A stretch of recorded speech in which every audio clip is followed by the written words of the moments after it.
Bonjour à tous et bienvenue sur ChessMI. Aujourd'hui, je vous propose une nouvelle série de vidéos. C'est la première vidéo de cette série qui va traiter du progrès aux échecs, de l'entraînement aux échecs. Donc je vais vous faire plein de petites vidéos pour vous expliquer plein de petites choses. Mais celle-ci, c'est vraiment la vidéo principale qui va vous expliquer comment progresser plus vite aux échecs. C'est-à-dire qu'en fait, il y a des facteurs de progrès aux échecs et vous pouvez maximiser votre entraînement. Et c'est ce que je vais vous expliquer dès maintenant. Je pense que cette vidéo est valable pour les niveaux débutants jusqu'à 2200 Elo.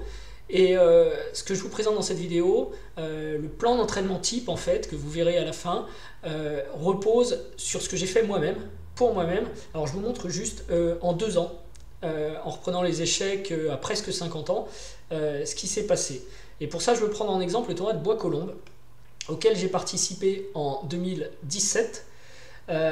Et alors en 2017, il faut aller bas dans le classement pour me retrouver. Voilà, j'étais ici en 2017, je vais souligner comme ça, 51e dans l'Open A, donc presque dernier, avec une performance à 1750. Donc c'était un peu mon point de départ, et d'ailleurs les autres tournois que j'ai fait dans la foulée étaient du même acabit. Donc 1750, et 2 ans après, Bois-Colombes, d'ailleurs je me suis trompé sur le titre, c'est pas 2017 mais c'est Bois-Colombes 2019. Donc 2 ans après, on me retrouve non plus à la 55e place, mais à la 8e place, avec une performance à 2274, presque 2280, presque 2300. Performance qui sera confirmée par le tournoi suivant, et puis ensuite vous connaissez l'histoire, c'est le Covid, plus de tournoi. Il s'agit de tournois homologués, Open A, FIDE, donc en 2 ans, mes performances ont évolué de 1750 à presque 2300. Et à presque 50 ans aussi, c'est important. Donc c'est ça que je veux vous montrer, et on retourne tout de suite sur la méthode maintenant, parce que je suis sûr que vous pouvez appliquer la même méthode pour vous. J'ai réfléchi beaucoup à l'entraînement pendant cette période, et je vous livre ici mes conclusions. Donc d'abord, quelles sont les qualités à développer pour bien jouer aux échecs et pour progresser rapidement? Alors les qualités à développer, c'est assez simple en fait. Aux échecs, on calcule. Donc il faut développer son calcul. On doit avoir des connaissances, parce que c'est un domaine théorique dans lequel il y a beaucoup de connaissances, qu'il s'agisse de début, de milieu de jeu et de finale. Et puis il y a la psychologie, que les joueurs oublient souvent. Et il faut travailler sur ces 3 axes pour progresser rapidement. Améliorer son calcul, améliorer ses connaissances et améliorer sa psychologie. Maintenant, la question, vous allez me dire, comment développer ces qualités? En fait, c'est moi qui vais vous le dire, comment développer ces qualités, même si vous le savez sans doute déjà. Je vais vous proposer des séances, des modes d'entraînement que j'ai testés pour vous livrer uniquement les plus efficaces, ceux qui vont vous permettre d'obtenir le plus de bénéfices pour le temps investi. Donc, comment développer ces qualités? Tout d'abord, c'est un peu comme à l'école. Il faut apprendre, réviser et pratiquer. Tout ça, c'est important. Apprendre, c'est pour avoir de nouvelles compétences, évidemment, apprendre de nouvelles choses. Il faut les réviser, sinon on les oublie. Vous pourrez passer votre temps à lire des bouquins, à apprendre plein de choses. Si vous ne les révisez pas, vous finirez par les oublier et ça ne servira pas à grand chose. Et puis il faut pratiquer, comme on fait des exercices à l'école, c'est la même chose, pour vraiment mettre en pratique ce qu'on a appris et voir, c'est comme ça qu'on va l'acquérir le mieux, c'est comme ça qu'on va s'en souvenir le mieux, c'est en pratiquant soi-même. Et donc cette notion d'apprendre, réviser, pratiquer, on va la mettre en œuvre sur tous les domaines que l'on veut, sur toutes les qualités que l'on veut améliorer, à savoir le calcul, les connaissances et la psychologie. Alors dans le calcul, en fait, il y a plusieurs choses, c'est le moment de détailler quand même. Il y a la tactique, et puis il y a la vision. La tactique, c'est votre aptitude à tout simplement calculer, connaître des motifs tactiques, des schémas tactiques, des combinaisons. Donc ça fait partie du calcul. Et puis il y a la vision, le fait d'être capable de voir loin l'échiquier à l'aveugle, dans sa tête, sans bouger les pièces, et de toujours avoir une vue assez claire de ce qui se passe sur l'échiquier. C'est 2 choses différentes dans le calcul, l'aspect combinatoire et la vision. Ici, en calcul, l'avantage c'est qu'on n'a pas forcément besoin d'apprendre, réviser, pratiquer. Il suffit surtout de pratiquer et de faire des exercices. Donc pour la tactique, l'exercice de base, c'est résoudre des puzzles. Tous les jours, tous les jours, tous les jours. Et d'ailleurs, je vous l'ai mis ici en bas. Le conseil le plus important, c'est sans doute la régularité et la méthode. Il faut appliquer la méthode avec régularité et de la méthode dans l'entraînement et s'y appliquer tous les jours. Enfin, on va voir tous les jours. Je vais vous livrer un plan d'entraînement à la fin qui est optimal. C'est pas forcément tous les jours, mais c'est très régulièrement. Donc, résoudre des puzzles va améliorer votre tactique. C'est la meilleure façon de faire. La vision, ce qui permet de voir loin, il y a plein d'exercices possibles pour travailler la vision. Ce que moi je vous recommande, c'est de résoudre des études, et d'ailleurs je ne suis pas le seul, si vous regardez beaucoup de vidéos, des conseils ou des livres de grands maîtres, ils parlent beaucoup des études, donc c'est ces positions compliquées de finale. Résoudre des études permet de voir loin, parce que souvent il y a beaucoup de coups, Et lire à l'aveugle, c'est par exemple vous lisez une partie, ou même vous avez joué une partie et l'ordinateur vous livre quelques variantes que vous auriez pu jouer à la place, plutôt que de bouger ces variantes sur l'échiquier, lisez-les et jouez-les dans votre tête, ça améliore votre vision.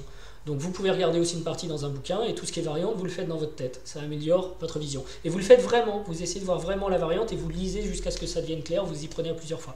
Il y a plein d'exercices différents. Mais résoudre des études et lire à l'aveugle sont deux bons exercices pour travailler la vision. Alors vous notez qu'il y a des séances où j'ai mis 2 étoiles, ça veut dire que ça va travailler plusieurs choses, pas seulement la vision. Ici, résoudre des études, ça va aussi travailler par exemple votre compétence en finale, ce qui est intéressant. Et ça m'amène une bonne transition pour les connaissances. Alors les connaissances, je l'ai dit en introduction, il y a l'ouverture, la stratégie et les finales, stratégie pour le milieu de jeu. Tout ça sont des connaissances à acquérir et ça prend du temps. Comment apprendre les ouvertures? Idéalement, il faut se créer un répertoire d'ouverture. Et puis pour réviser, il faut faire des répétitions, c'est assez basique, des répétitions de son répertoire d'ouverture. Un bon moyen aussi de réviser, c'est de connaître des parties modèles.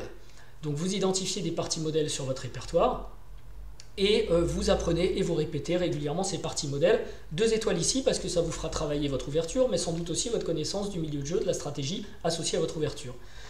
La pratique pour les ouvertures, c'est le jeu lent. Je vraiment proscrit tout ce qui est blitz et prescrit tout ce qui est partie lente. Parce qu'en blitz, on ne réfléchit pas en fait. On n'applique pas un processus de réflexion, on va le voir dans la psychologie, qui est le même qu'en partie lente, et ce n'est pas un processus qui permet vraiment de progresser très vite. Donc une seule partie lente, pendant 1 heure, 1 heure et demie, vaut beaucoup mieux qu'1 heure de blitz en fait.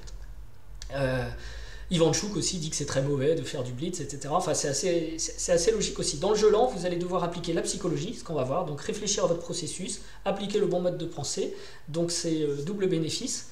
Et puis, en jouant des parties lentes, ce que je vous invite à faire, c'est ensuite à les analyser et à faire une analyse comparative, c'est-à-dire analyser avec l'ordinateur pour voir où sont vos erreurs, lire les variantes de l'ordinateur sans les jouer sur l'échiquier pour travailler sa vision. Et l'analyse comparative, c'est trouver dans votre base de données, donc il vous faut un logiciel de base de données. Je ferai des vidéos sur tout ça, sur chacune de ces séances pour les expliquer. Un logiciel de base de données pour regarder comment des grands maîtres se sont débrouillés pour gagner les mêmes positions que vous, peut-être là où vous avez raté. Ça vous permettra de développer une intuition, de connaître les plans liés à votre répertoire, etc. Donc tout ça permet de développer l'ouverture, et c'est très important. Faites des parties lentes, faites de l'analyse comparative, répétez vos positions régulièrement, regardez des parties modèles, et évidemment, ayez un répertoire d'ouverture.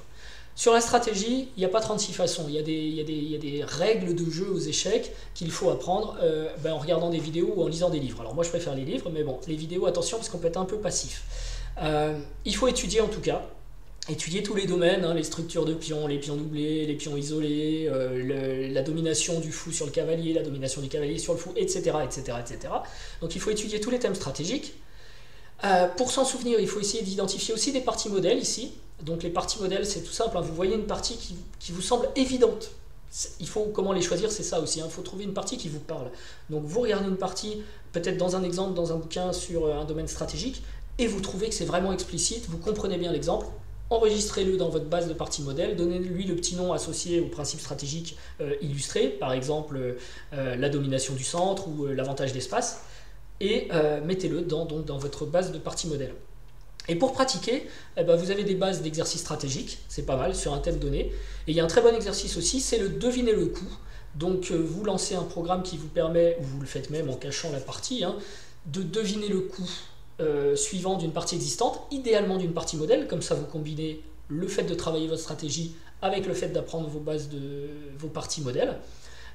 Et vous jouez à deviner le coup suivant. Donc c'est bien de le faire avec un programme type Guess the Move, sur lequel j'ai déjà fait une vidéo, cherchez Chess Me Guess the Move, ou même dans Chessbase, vous avez le moyen de faire, si vous avez Chessbase, des Guess the Move aussi. Essayez ça. En réfléchissant, en fait, l'exemple deviner le coup, réfléchissez comme si c'était votre propre partie. Comme ça, vous travaillez aussi le jeu lent en quelque sorte. Vous appliquez votre processus de réflexion, vous essayez de trouver, mais en même temps, vous apprenez une partie modèle. Donc un exercice très valable. Ok, les connaissances sur les finales, comme vous avez un répertoire d'ouverture, un répertoire de parties modèles pour le milieu de jeu, vous allez avoir un répertoire de finales. Identifiez les finales types, commencez petit, peut-être avec 30 positions, 50 positions, sorties de site web ou de où vous voulez. apprenez-les et puis étoffez votre répertoire de finales au fur et à mesure. Donc vous le révisez en faisant des répétitions. Je vous conseille de partir plutôt sur des finales de tour, puisque une finale sur 2 quasiment, ou une finale sur 3, si on regarde les bases de données, c'est une finale de tour. Donc révisez beaucoup les finales de tour, faites votre répertoire de finale et répétez régulièrement votre répertoire de finale pour connaître vos positions type. Parce que là encore, si vous les apprenez, si vous lisez un bouquin et que vous le refermez, vous oublierez tout. Si vous lisez un bouquin et que vous faites quelques exercices, vous oublierez tout. Si vous ouvrez un bouquin, que vous enregistrez les positions qui vous plaisent et que vous les rejouez régulièrement, vous les connaîtrez par cœur. Voilà. Et aussi pour pratiquer, parce que c'est pas tout d'apprendre par cœur, il faut réfléchir aussi en finale. Résolvez des finales, résolvez évidemment des études. On l'a vu tout à l'heure, ça vous fera travailler la vision en même temps que la connaissance des finales. Le dernier point, c'est la psychologie. Vous avez la réflexion et le stress qui rentrent dans le cadre de la psychologie pour moi. Donc la réflexion, c'est tout ce qui a trait à votre processus de réflexion. Comment vous réfléchissez pendant une partie d'échecs. C'est quand même un jeu mental, la psychologie c'est principal et beaucoup de gens oublient de travailler cette partie alors que tout se passe dans votre tête quand vous jouez aux échecs. Donc il faut un processus de réflexion, il faut s'entraîner à avoir le bon processus de réflexion. J'ai des vidéos sur le processus de réflexion que vous pouvez regarder, sinon dans cette série je vais faire aussi une autre vidéo pour expliquer. Essayez d'appliquer votre processus de réflexion dans toutes vos séances de jeu, donc qu'il s'agisse de résoudre des études, de résoudre des puzzles, de jouer des parties lentes ou de faire du deviner le coup. Essayez d'appliquer à chaque coup votre processus de réflexion pour que ça devienne vraiment une habitude. Et puis, dès que vous avez du jeu lent aussi, vous faites un focus systématique sur votre processus de réflexion. Donc le processus de réflexion, ça va être choisir les coups candidats, ça va être calculer les variantes, ça va être vérifier son coup avant de le jouer, etc., etc. La psychologie, c'est aussi le stress. Le stress a un impact fort, il faut le comprendre, sur le jeu. Et lorsque vous jouez des parties à enjeu, vous pouvez éprouver de la peur, un tas de choses comme ça, ou alors de l'excitation parce que vous croyez que vous avez gagné. Moi, j'ai détecté que tous ces affects étaient négatifs par rapport à mon niveau de jeu. Tout simplement parce que, par exemple, la peur, hein, c'est le réflexe de survie. On a la vue qui se rétrécit, on veut se sauver ou se battre, mais on n'est plus du tout objectif. C'est le réflexe de survie. Il faut lutter contre ces affects et être capable de les détecter en partie pour les mettre de côté, se calmer et réussir à avoir une réflexion objective selon le processus, puisque c'est l'objectivité qui vous permettra d'être meilleur aux échecs.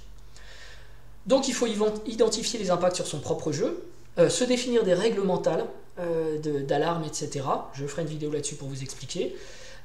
Réviser régulièrement ces situations de stress pour ne pas les oublier et être capable de les identifier quand elles se produisent.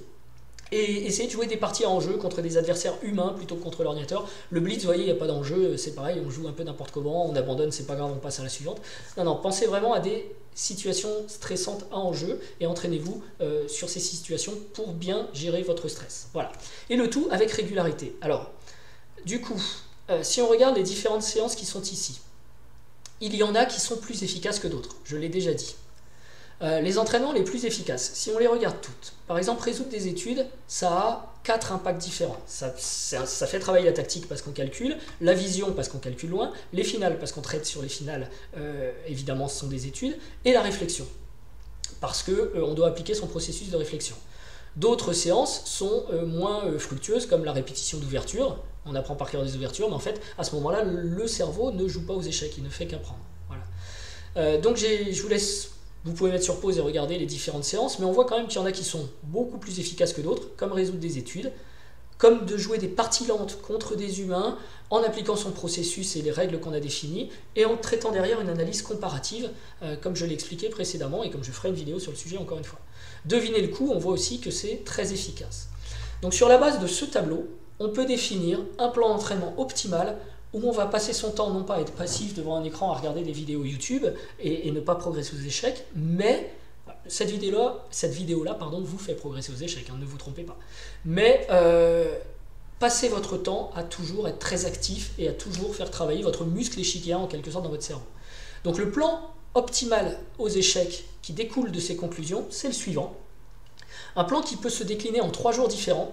Alors si vous avez 3 jours dans la semaine que vous pouvez consacrer aux échecs, je ne sais pas, le mardi, le jeudi et un jour dans le week-end, c'est idéal. Si vous pouvez en consacrer 7, c'est encore mieux. Enfin 6 du coup, 2 x 3. Gardez toujours un jour de repos quand même parce qu'il faut se refaire la cerise. Je vous propose 2 sessions en fait, par exemple une le matin et une le soir. Vous pouvez aussi adapter ce plan sur les vacances quand vous avez beaucoup de temps. ou moins de temps pendant, pas les vacances du coup. Donc une session 1 qui dure de 1h à 2h selon le temps que vous avez, et une session 2 qui va durer de 1h30 à 3h. Alors je vous entends déjà râler, ouais j'ai pas 2 heures à consacrer aux échecs, etc.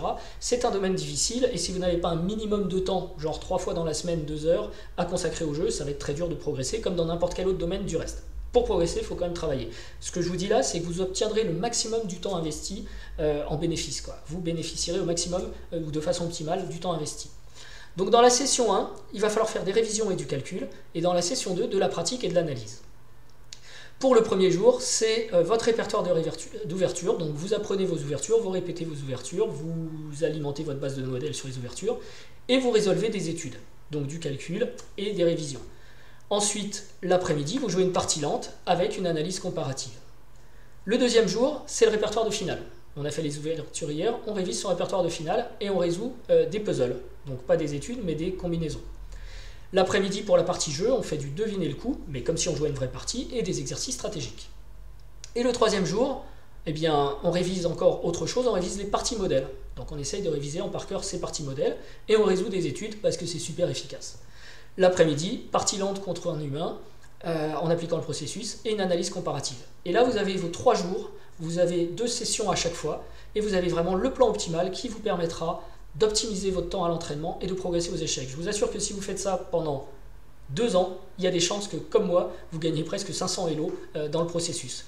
Sur ce, je vous souhaite bonne chance, bon courage, et je vous dis à très bientôt. N'hésitez pas à nous rejoindre pour le live du mercredi, la description dans la vidéo pour savoir comment s'inscrire. Et je vous dis à très bientôt pour les autres vidéos qui vous décriront toutes ces petites séances d'entraînement. Ciao!